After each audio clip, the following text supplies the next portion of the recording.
There is an old word the modern world can barely pronounce, yet it names the exact crisis we live inside. Telesma shares blood with talisman. Not a lucky charm, but a thing made complete, consecrated, sealed by will. In late antique fragments, the term clings to a ruthless little text, the so-called Emerald Tablet, a page of riddles that crossed deserts, scriptoriums, and translation houses before it reached Europe. In those Arabic and Latin renderings, Telesma is not energy in a vague self-help sense. It is force that has been gathered, purified, and aimed, psychic power made sacred by direction. This is not supernatural theatrics. It is psychological sovereignty, the ability to stop leaking vitality into distraction, resentment, fantasy, and impulse. So ask yourself one dangerous question. If your life is dispersion, what would concentration make possible? We'll decode its method, sun and moon, wind and earth, and translate it into daily focus, integration, and inner command today. The tablet speaks in sentences that feel like thunder heard through stone. Its father is the sun. Its mother is the moon. The wind carried it in its belly. The earth is its nurse. At first glance, this looks like poetic mysticism, beautiful but useless. Yet the formula is brutally practical. The sun represents directed awareness, the power of clear decision, the ability to choose one aim and stand by it. The moon is receptive intelligence, imagination, memory, intuition, the deep mind that reflects what the conscious self cannot yet name. The wind is breath and movement, the invisible current that circulates attention, carrying intention into the body like a seed. And the earth is embodiment, routine, behavior, discipline, the place where inner visions either become real or decay into fantasies. Telesma is born when these four stop fighting.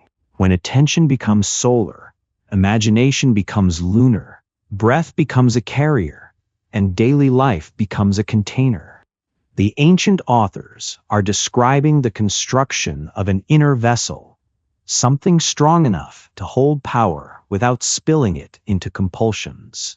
This doctrine did emerge from a single temple or a single prophet. It rose from a cultural furnace, ports, libraries, initiatory cults, and philosophical schools melting together in the late Mediterranean world. Greek metaphysics, Egyptian temple symbolism, Near Eastern mysticism, all of it collided, and from that collision a new language of transformation was forged. The name attached to it is the thrice great, not as a historical person you could photograph, but as a mask worn by a tradition. And the Emerald Tablet became its most condensed artifact, not a lecture, but a recipe. Later centuries treated it like contraband wisdom. Physicians read it as a key to life force and healing. Ritual philosophers saw it as the mechanics of will acting through symbol. And modern depth psychology would stumble into the same territory without incense or robes. The truth that energy follows attention, and what remains unconscious rules you like fate. The tablet's core claim is simple but unforgiving. Your inner world is not decoration. It is the workshop where your future is manufactured. In the 20th century, one thinker translated this ancient furnace into clinical language, the psychologist who treated myth as a living organ of the mind. He noticed something occultists often hid behind ceremony. Libido is not merely sexual. It is psychic fuel in every form. Curiosity, ambition, devotion, fear, hunger for meaning. When that fuel is unconscious, it scatters. It becomes obsession, projection, addiction to drama, hunger for approval. But when it becomes conscious, it transforms into directed power. This is telesma in psychological form. Energy gathered back from the world and returned to its rightful owner. The Hermetic maxim, as above, so below, becomes a diagnostic tool. The patterns you experience outside mirror the arrangements inside. The enemy who haunts you may be your disowned aggression.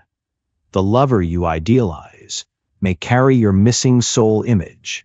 And the random chaos of life often reflects an inner chaos you refuse to face.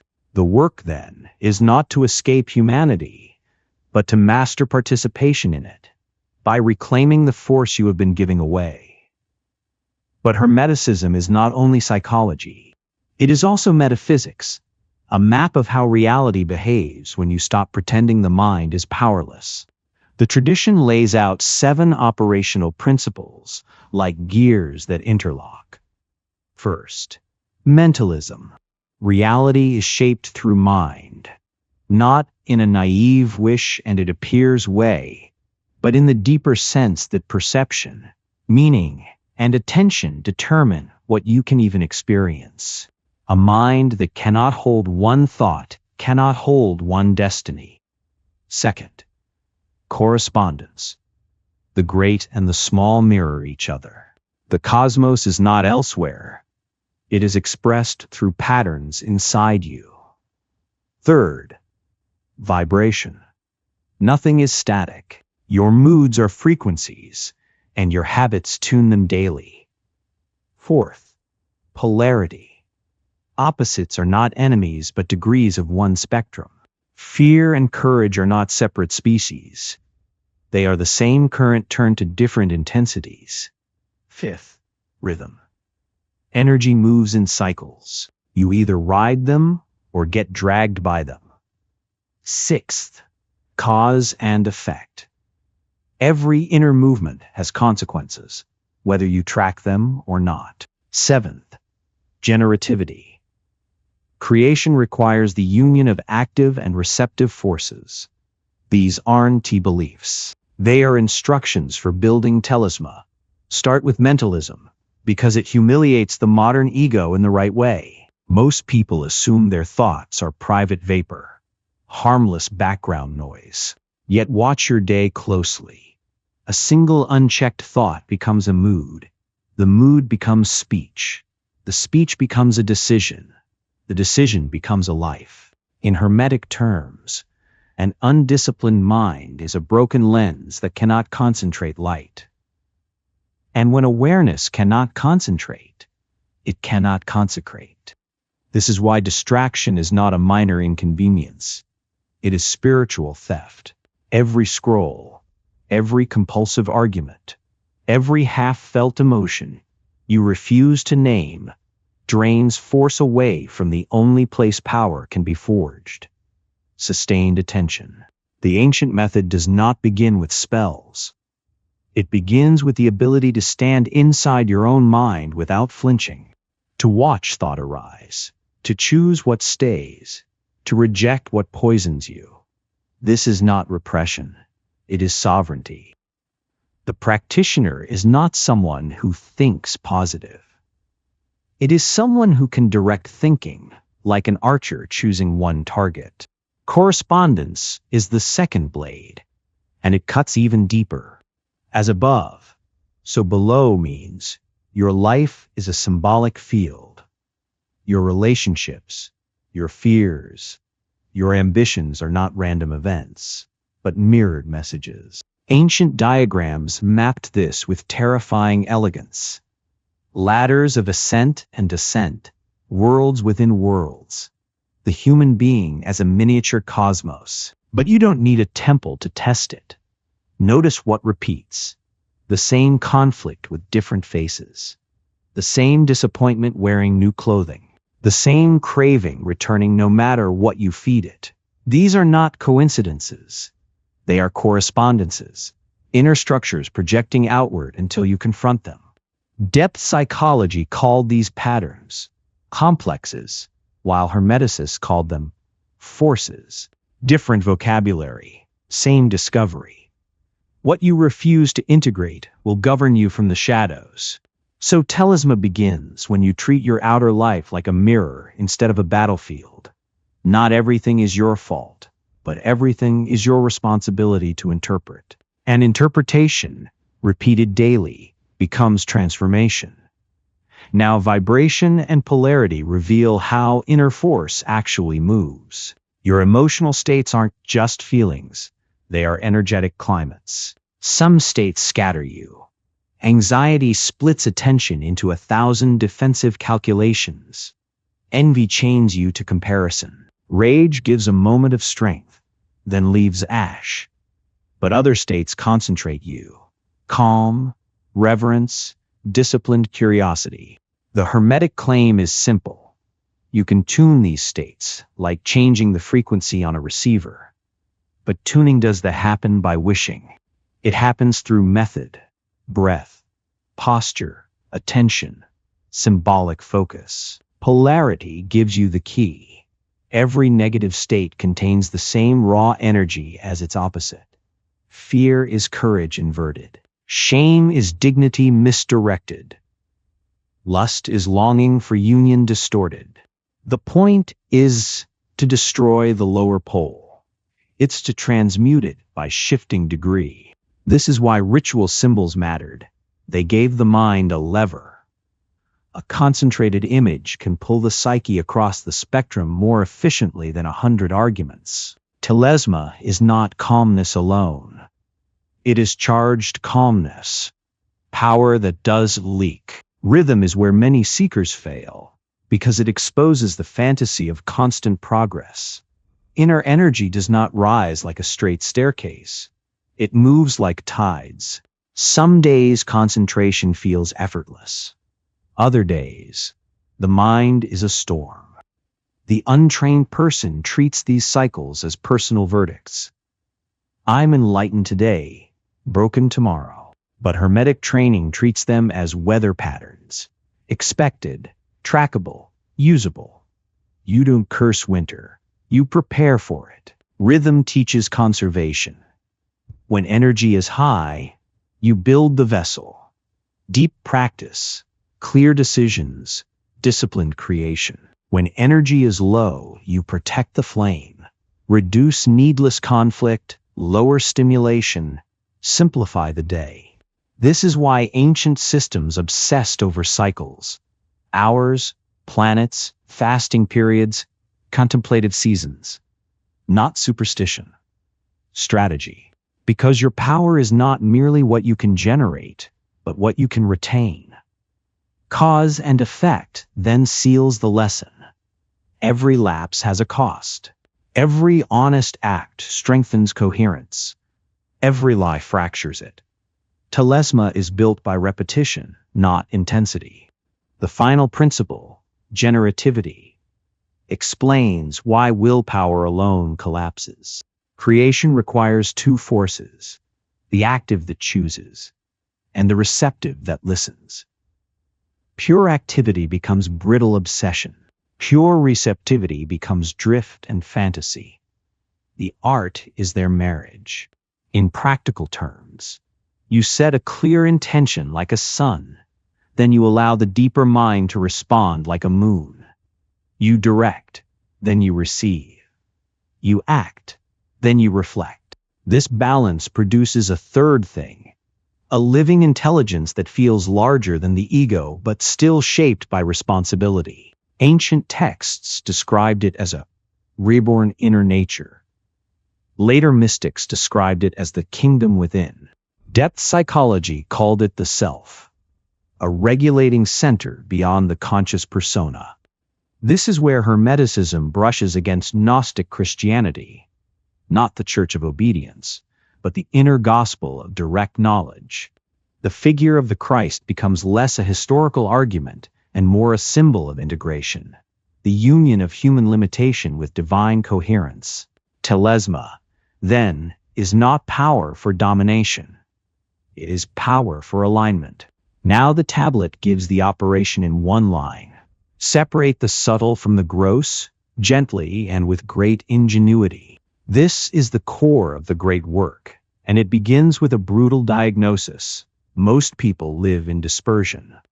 Attention is divided, emotion is reactive, desire contradicts desire. Energy leaks through compulsive speech, endless entertainment, unresolved resentment, and fantasies that never become action. The first stage is recognition, seeing where your force is trapped. This is not moral judgment. It's accounting. Where do you spend vitality without return? What triggers hijack you? Which conversations leave you hollow? Which images make you restless? The ancient practitioner kept records, not because they were paranoid, but because memory lies.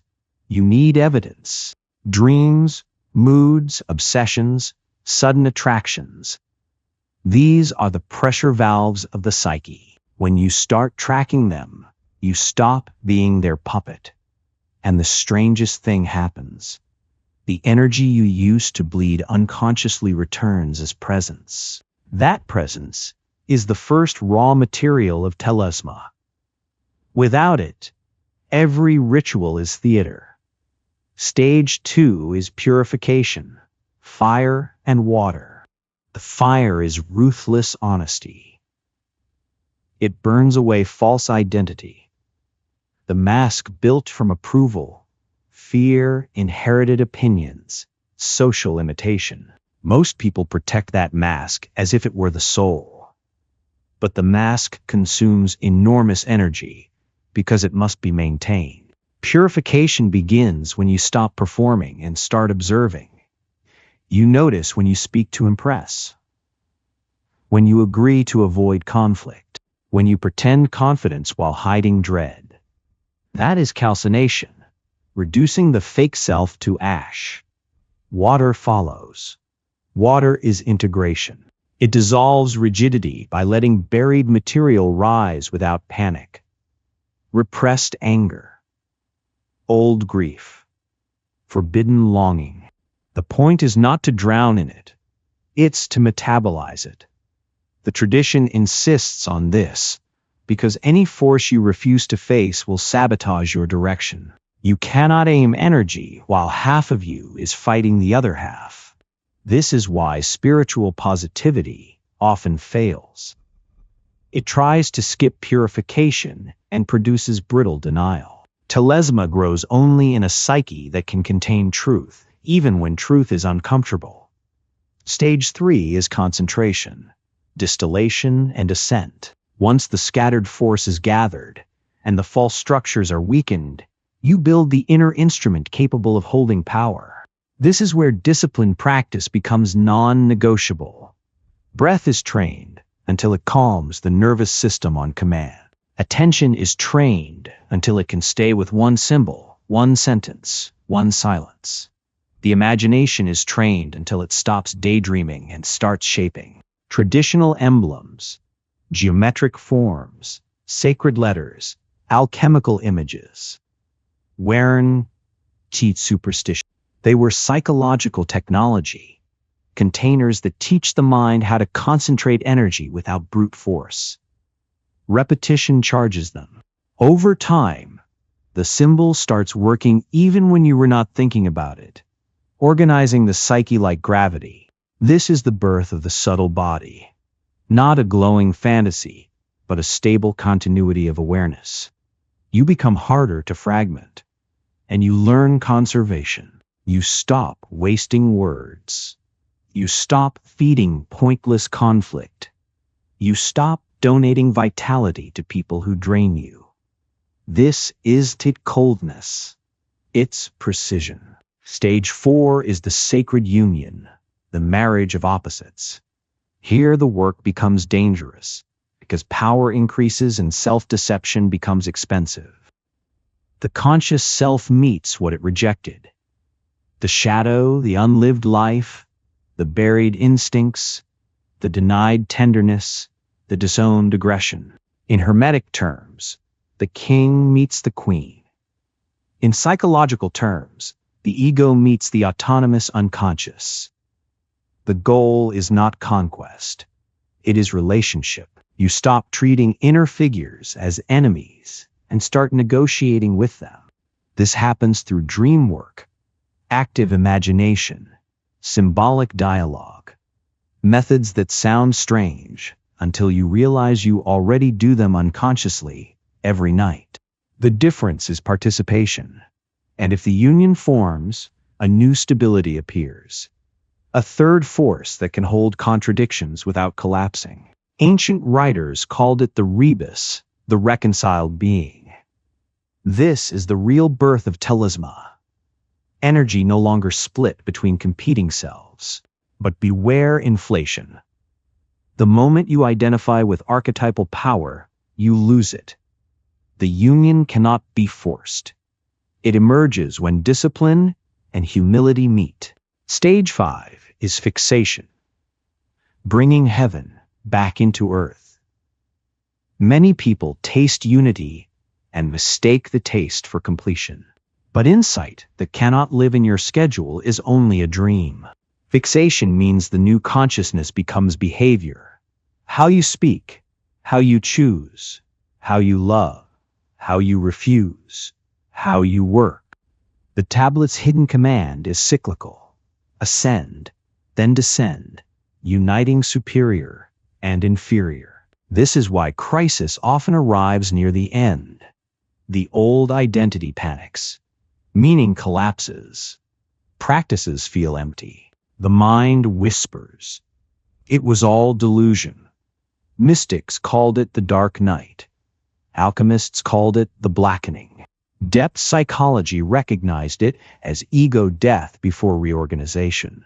If you endure it, the reward is not paranormal spectacle. It is a terrifying freedom, the ability to direct your life from center.